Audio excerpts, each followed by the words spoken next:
Chapter 10 The Summary of Bhagavad Gita.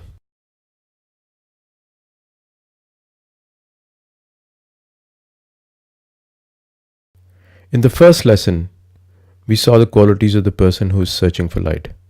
In the second lesson, we looked at three energies. In the third lesson, we looked at qualities of a person driven by golden light. In the fourth, we looked at the qualities of a person driven by darkness. Then the next four lessons, we talked about the paths of knowledge. We looked at the path of action. We looked at the path of meditation. And then the path of devotion.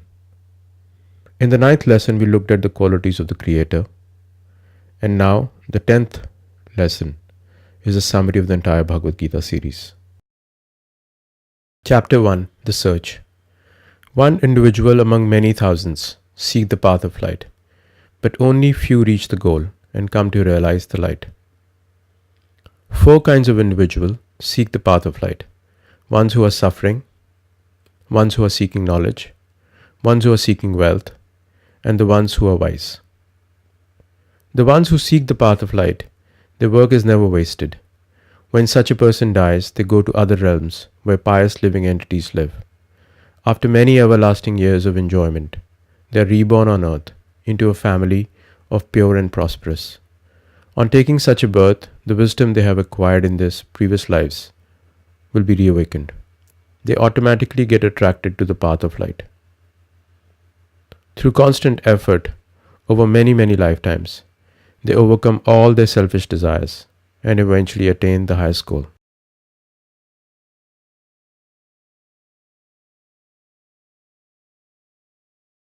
Chapter 2 The Three Energies.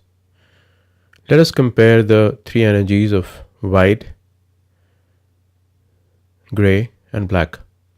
The white energy is pure, illuminating, and healing. The grey is passion.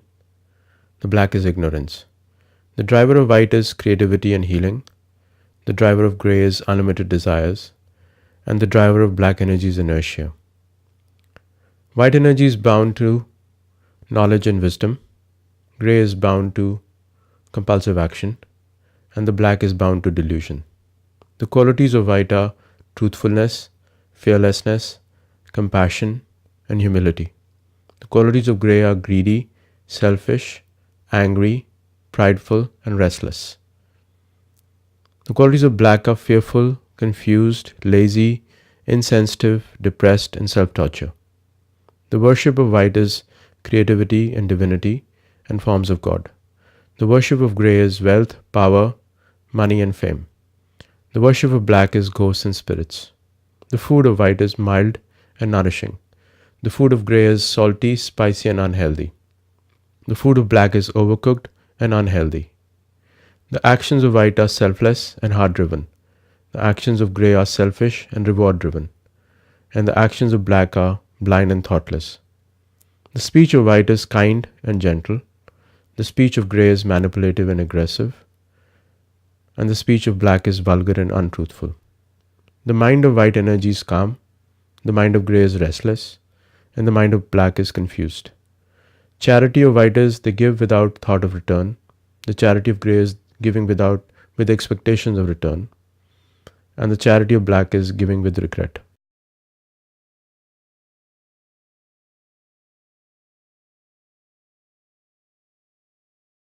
Chapter 3 Golden Light. The one merged with golden light is equanimous. He is neither affected by sorrow nor by joy. Such a one is detached, free from selfish desires, free from fear and anger. They see themselves in all, and all in them. They are self-controlled and can withdraw their senses like a turtle withdraws in its shell. Like a river never overflows the ocean, so are the wise unmoved by the thought streams of the material world.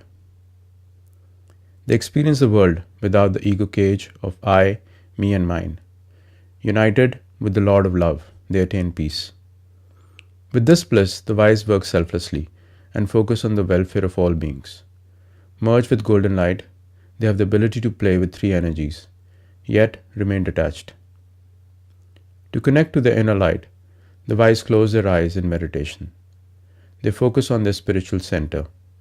With practice, their mind becomes still, and they experience the light within. As the sun lights everything, the knowledge of light within destroys the darkness of ignorance. The wise are completely absorbed in the Lord.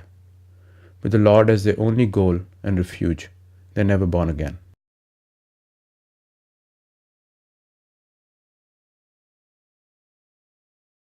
Chapter 4. Darkness. The qualities. Ignorant. His evil tendencies lead him to believe wrong action to be right and vice versa. They are strongly attached to the material world. They have never-ending web of selfish desires. They are angry, prideful, envious, fearful, greedy, untruthful, abusive, lusty and impure. Destruction of self. They are reborn in the wombs of demons. They repeat their demonic tendencies and fail to find light. The thoughts of darkness. I got this wealth today, tomorrow I'll acquire more. So much is mine now. He is my enemy, I will destroy him. All my enemies will be destroyed. Am I not like God? I'm successful, powerful, happy. I will give away lavish gifts in charity and shall redeem my sinful life.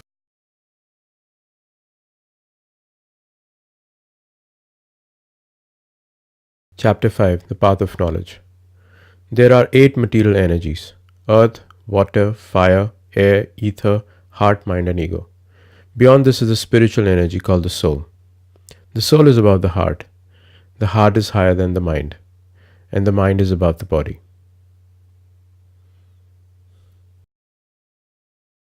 One who is unaffected by the experience of the senses, such as heat and cold, pleasure and pain, is operating from the highest consciousness of the soul. The material body is impermanent, but the soul who dwells in the body is immortal. The soul is unbreakable, everlasting, inconceivable, unmanifested, and eternal. Just as a person removes his old clothes and puts on new ones, similarly the soul removes its worn-out bodies and accepts a new body. Knowing this, one must not grieve. When the soul leaves the body, it carries different conceptions of life to the new body, as the air carries aromas. Depending on the life lesson a soul chooses, the role of abused or abuser, or both or none, a certain type of body is given to the soul.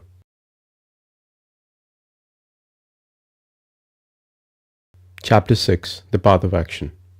Focus on your work. Work selflessly, without attachment to its fruits. Never consider yourself the doer. Those who are attached to the outcome of their actions live in anxiety and misery. No one can abstain from action. Everyone acts according to the energy they have acquired. Through selfless service, all necessities will be provided for, and you will always be fruitful, happy, and achieve liberation. Remember, in every selfless act, there is the presence of the Creator. The wise work for the welfare of others, for the sake of leading people on the right path. The wise should not intervene with the ones attached to selfish action. Rather inspire them by their own example of selfless service. For the Lord there is nothing to gain in this world. Still he is engaged in action and prevents the cosmic chaos. It is better to follow one's own duty than engaging in someone else's duty, which leads to fear and insecurity. Those who practice this divine law of selfless action, full of faith and unwavering sense of purpose, become free from the bondage of fruit of action, karma.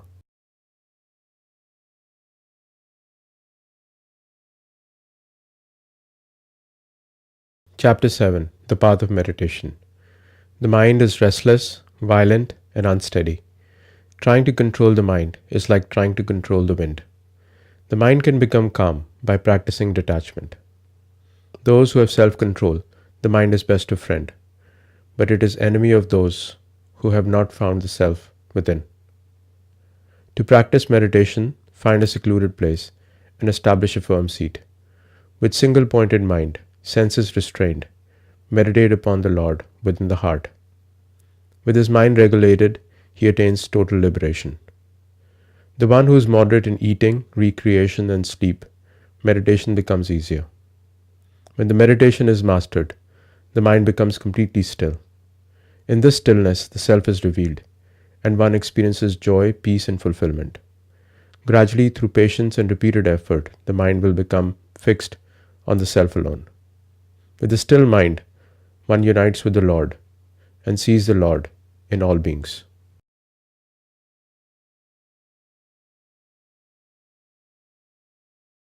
Chapter 8: The Path of Devotion.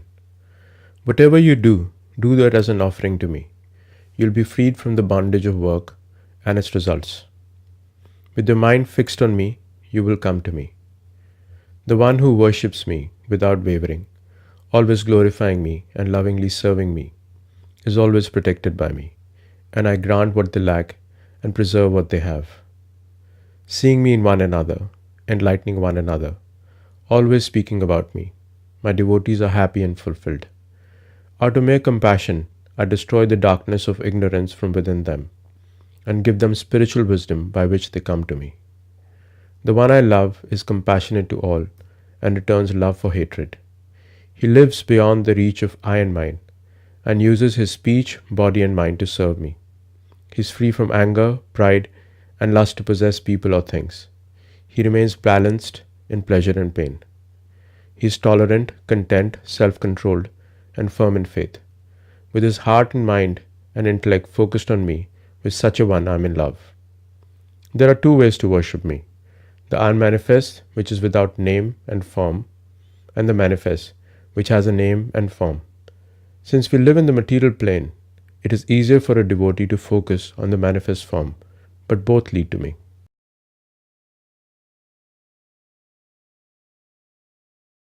Chapter 9: The Creator. Whenever righteousness declines and the purpose of life is forgotten, I manifest myself, to protect the pious and to destroy the wicked, as well as to re-establish the principles of righteousness. I am born in every age. The three energies have been created by me. Though I am its author, yet I am beyond all action, the non-doer and immutable. He who understands this lives in freedom. I am the father of this universe, the mother, the sustainer, and its grandfather too. I am the sum of all knowledge, the purifier, and the syllable Om. I am the goal, the sustainer, the master, the witness, the abode, the refuge, and the most dear friend. I am the origin and the end of creation, the resting place and the eternal seed. My opulence is limitless. I will mention only some of the most prominent of my powers. I am the self seated in the hearts of all beings. Of lights, I am the sun, and in the night sky, I am the moon. Among the senses, I am the mind. Among the bodies of water, I am the ocean. Among speech, I am the monosyllable Om. I am the repetition of the holy name. Of immovable things, I am Himalayas. Among subduers, I am time. Among beasts, I am the lion. Among birds, I am the eagle. Of all the sciences, I am the science of self-knowledge. I am all-devouring death, which overcomes all. Just remember that I am the support of this entire universe. With the fragment of myself, I pervade everywhere.